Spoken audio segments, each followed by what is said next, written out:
For unto us a son is born. His name shall be called Mighty God, Prince of Peace. Except no have no son. Believe I don't believe on that. This is Isaiah. Isaiah know. chapter 9.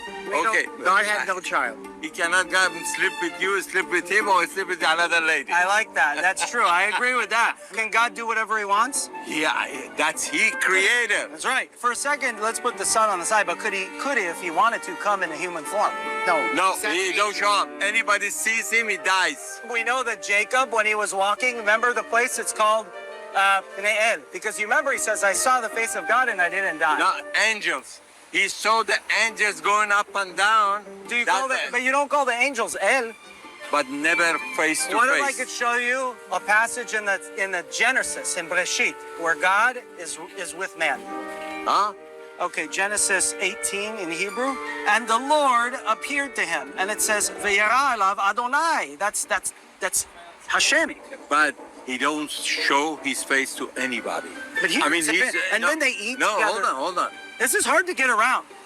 Abraham prepares the fatted calf. A lot of salt in the Torah. Yeah. And not too many of us understand. You need to have a rabbi. You have questions. You gotta explain ask it. everybody God create. Yes, amen. God, Amen. God create. Amen. And anybody prays on his own way, God he not have enough gate to go through him. But what I believe, I'm stay with it. And if I have question, which I don't understand, I go to my rabbi and ask him. I understand God bless that. you. God bless you. Okay. That was a perfect example of I have my dogma and I'm going to stick with it no matter what you say. And a perfect example of I have my dogma and I'm going to stick with it no matter what you say. And if I have questions, I'm going to go ask my rabbi on this case. And on this one, because I believe in Jesus, I'm going to stick with this, and because that's what I've been taught. They're both wrong. They were both wrong in so many different ways. The first way that they were wrong is with the fact that, bringing up Isaiah chapter 9.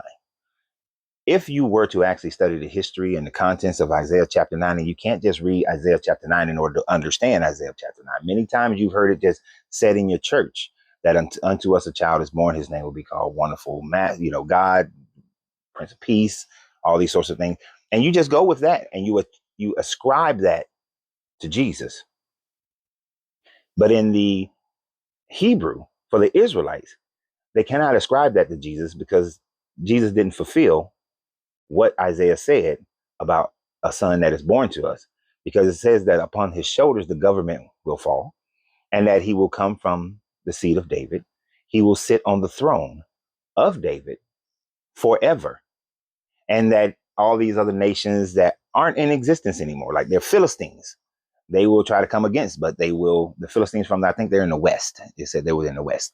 The Philistines from the West, but there are no Philistines today. It's not going to work.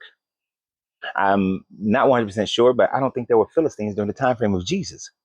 So it doesn't work, even for Jesus. Jesus never sat on the throne of David, and the line that Jesus come through Joseph is cursed to never sit on the throne of David. So Jesus cannot be the child that is born to us in Isaiah chapter 9.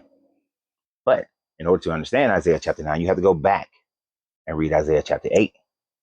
Isaiah chapter 8 starts out telling you that Isaiah is being told to write this down by God. Now, he didn't write chapter 8, chapter 9, chapter 10, chapter 11. He wrote the whole long thing, the whole thing. So it cannot be read separated by chapters. It has to be read as an entire thing of what he's speaking. And that speech goes all the way to chapter 12 of him getting this information from him. And when you read it, what you'll realize is that Isaiah chapter 9, Isaiah 8 all the way to 12 is making a prophecy about Israel and being under Assyrian captivity and how they will come out of Assyrian captivity. So this king, this son, this child that's supposed to be born is a child that is born during the time frame that they are under Assyrian captivity, and that this child will bring them out of Assyrian captivity and establish Israel. But it didn't happen. And since it didn't happen, and the Babylonians came in and conquered them, then a new writer appears. Chapter 13, a decree against the Babylonians, because now they're under Babylonian captivity. This is why scholars say that Isaiah is broken into at least three parts. One part during Assyrian captivity, the next part during Babylonian captivity, the next part under Greek captivity, Persian and Greek. It was mostly Greek though. Well, no, let me rephrase that. Persian captivity, but then edited, the whole thing edited under Greek captivity and finalized under the Greek captivity. So this is a failed prophecy of Isaiah in chapter 9, because at no point did a king in the line of David bring them out of Assyrian captivity. It talks about how this king will come and then and they will be relieved of this Assyrian captivity, and the remnants will come from Ethiopia. They will come from Egypt. They will come from the four corners of the earth. That didn't happen. The Babylonians conquered. So the man is first wrong by misquoting something. The Israelite dudes, the Jewish guys, they're ignoring it, but they are right that no son was born.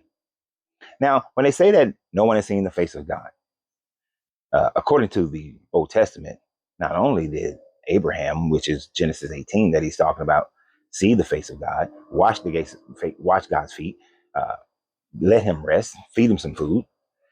But this is starting the beginning. Adam and Eve. God was walking through the garden in the cool of the day, and they saw God. They talked to him, had a whole conversation. Now, Christians say that, oh, that was Jesus. Now they say that was Jesus. 50 years ago, 40 years ago, 30 years ago, they weren't saying that was Jesus. Now they're saying that was Jesus. Why? Because they have to make it make sense. They have to, some Christians have to agree that no one has seen the face of God. So when the Jewish guy said it was angels that Jacob fought, they say it was angels, or they say it was Jesus. Abraham saw Jesus. Anytime God shows up in the flesh, Christians today say that was Jesus. Some Christians. Other Christians do say that it was God, that they dealt with the face of God. But then it countermands what John says, that no one has seen the face of God. So they have to renegotiate it in order to fit their doctrine.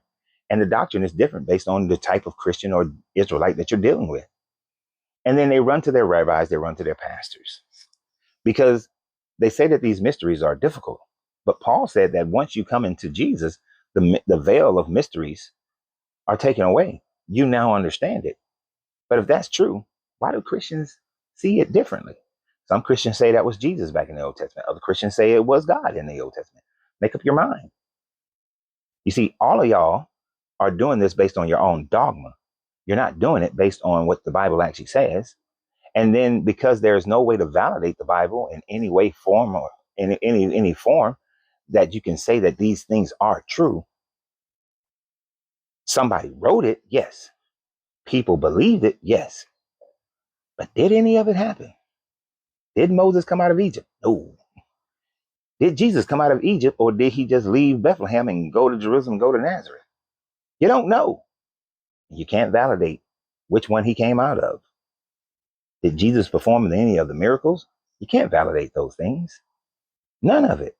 Because somebody wrote about it decades later, and then other historians outside of the Bible wrote about people's belief in it 100 years later, 200 years later, is not validation that it happened. It is just merely what people believe, what authorities they accepted. And that's all any of it is. The acceptance of someone else's authority, and you submit yourself under it. These people all submit themselves under different doctrines, different dogmas, and proclaim it to be true without any evidence of any of it being true. Because if Isaiah is true, Isaiah lived through the Assyrian captivity, through the Babylonian captivity, through the Persians, into the Greeks. Isaiah had to live about 200 years, and that didn't happen. So always remember, you have to free yourself to be yourself, because your greatness is non-negotiable. Good journey, good vibrations.